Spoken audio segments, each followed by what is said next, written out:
Esta es una producción de Grupo Fórmula. Encuentra más contenido como este en radioformula.mx.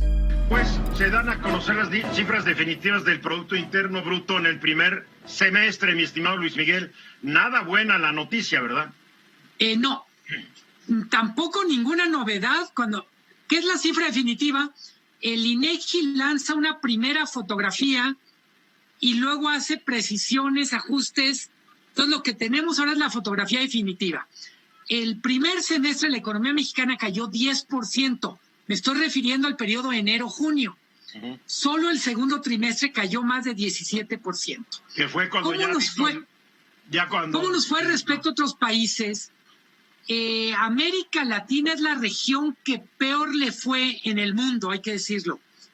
El país de América Latina que más cae es Perú, con 13%.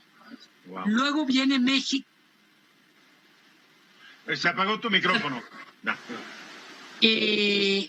Este 10% en un semestre, más o menos, para los que les gusta contar así la historia de la economía, nos regresa aproximadamente 7 años. Es decir, la economía se achica y vuelve a tener el tamaño que tenía aproximadamente en el 2012-2013.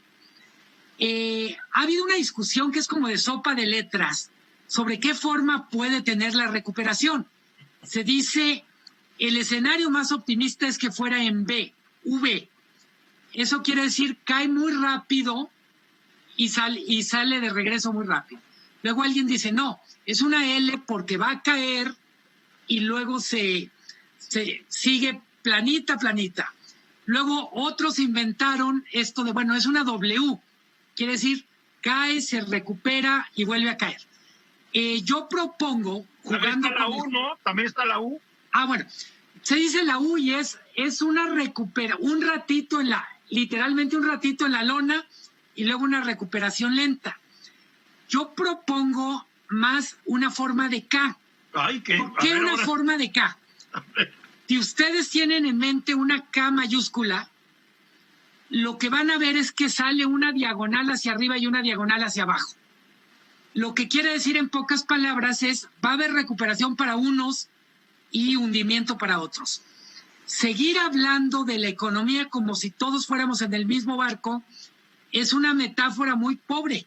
Hay una cosa que es la economía en general y ya la economía por sectores, ¿no? Totalmente. Entonces lo que tenemos es claramente hay sectores que están viviendo una recuperación rápida, claramente los que están vinculados a la economía de Estados Unidos, en particular industria automotriz, autopartes. Tuvieron una caída brutal en los meses de marzo, abril, mayo, y han mostrado una recuperación, yo diría, que depende mucho más de la economía de Estados Unidos que de cualquier otra variable. Tenemos un sector que Paola conoce bien, que es turismo, que claramente no puede hablar de recuperación. Con esto pienso en hoteles, pienso en restaurantes, simplemente porque la nueva normalidad todavía no les permite a ellos terminar de hacer cuentas. Una variable muy relevante para la economía, tanto los consumidores como los empresarios, es la certidumbre. Cuando tienes tantas variables inciertas, como es el caso del sector turismo, les es muy complicado cantar victoria.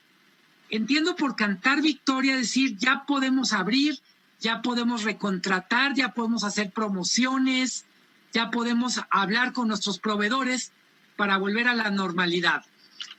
Desde mi punto de vista, lo que vamos a ver es una crisis que, a diferencia del 2009 o del 95, va a ser de más larga duración, va a venir como en olas.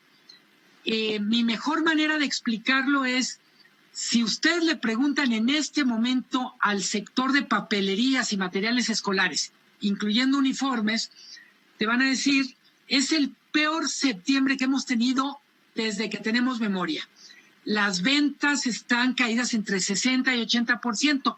No es el COVID propiamente, pero toda la dinámica de educación en casa, lo que ha generado es que las familias necesiten menos utensilios, menos útiles para la escuela y, por supuesto, que nadie necesite uniforme escolar.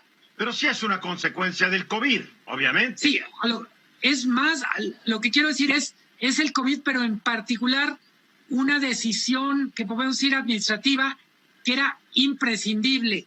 No había manera de volver a la escuela sin asumir riesgos, y para un sector como la de papelerías, básicamente son pequeños negocios, estamos hablando entre 110 y 120 mil negocios en todo México. Pero a fin de cuentas, Luis Miguel, la pregunta sería, como tú traes tu onda de la K, que es una economía que hay unos sectores que crecen y otros que bajan, ¿cómo va a repercutir tu K en el empleo?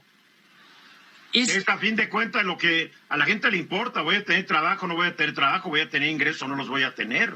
La recuperación del empleo va a ser muy lenta por una razón muy simple. La economía no crece, pero además un tema del que Marco sabe mucho más, tiene que ver con, también está el cambio tecnológico en marcha. Empleos que tradicionalmente tenían un lugar en el mercado laboral, poco a poco van perdiendo relevancia. Pienso claramente en lo que tiene que ver con trabajadores en el pequeño comercio. Vamos a ver mucho más importancia, yo diría, para trabajadores con habilidades tecnológicas. Probablemente no veamos un problema serio, sino por el contrario, muchísimas oportunidades. A ver, pero entonces, a fin de cuentas, para la economía, ¿qué ves? ¿Una L, una U, una V o una W? Yo veo, ahora sí, más parecido a una L, en el sentido de un periodo de recuperación muy lenta. Sí. A diferencia de la crisis del 95, la crisis del 95 tuvo una recuperación más o menos de 4 trimestres. En 4 trimestres ya estaba la economía en el lugar previo a la crisis. La del 2009 fueron 7 trimestres. Muy probablemente esta sea entre 3 y 4 años. ¿Qué queremos decir con recuperación? Que volvamos al punto en el que estábamos cuando empezó la crisis. Evidentemente vamos a tener números positivos cuando nos comparemos con un año tan malo como el 2020. Es decir, 2021 va a tener una tasa de crecimiento entre 1 y 4%, yo calculo, que es 1 y 4% respecto a un 2020 que fue terriblemente malo. Y venimos del agujero, ya hay que empezar a salir del agujero, y tal vez en 5 o 6 años estemos ya asomando la cabeza del agujero, que estaremos en un PIB correspondiente a 2018. Sí, una cosa que es muy perdido. Sí, una cosa que es muy importante es las crisis generan literalmente un abismo entre los que pudieron recuperarse y los que no. Y por citar a un autor que te gusta mucho a ti, Jeremy Rifkin, claro, dice, en uno de sus últimos libros, dice, lo que necesitamos para una época tan compleja es una sociedad empática. Es decir, pocas cosas nos retan tanto en términos de empatía como una crisis. ¿Qué entiendo en este caso por empatía? Que los que empiecen a recuperarse sean capaces de ponerse en los zapatos de los que siguen en el hoyo. Bien. Marco. Lo que está comentando Luis Miguel es la cruda realidad, la fotografía de la realidad. Y está claro que por sí mismo estas empresas no van a poder, muchas de ellas, salir adelante, y se va a perder de forma... Pero muchas ya no salieron porque ya tronaron. Entonces se van a perder fuentes de empleo que ya no vamos a recuperar durante mucho tiempo. La pregunta es, ¿cuál es la reacción? Frente a este diagnóstico debería haber una respuesta, porque si no, efectivamente se nos va a alargar el tiempo de recuperación y se nos va a alargar el daño y el sufrimiento de la población. Pues no se ve claro todavía una respuesta realmente, digámoslo. Sí, no. Estamos hablando de políticas públicas. Exacto. Y por políticas públicas estamos hablando de gasto, exenciones fiscales, apoyo o intervención en sectores muy lastimados. Por lo pronto, la política del presidente por un lado es apoyo a grupos vulnerables desde la política social y del otro lado es más liberal que los neoliberales. Es Bien. literalmente quien pueda que flote y quien no pueda que se hunde. ¿Sí? Esta fue una producción de Grupo Fórmula. Encuentra más contenido como este en radioformula.mx.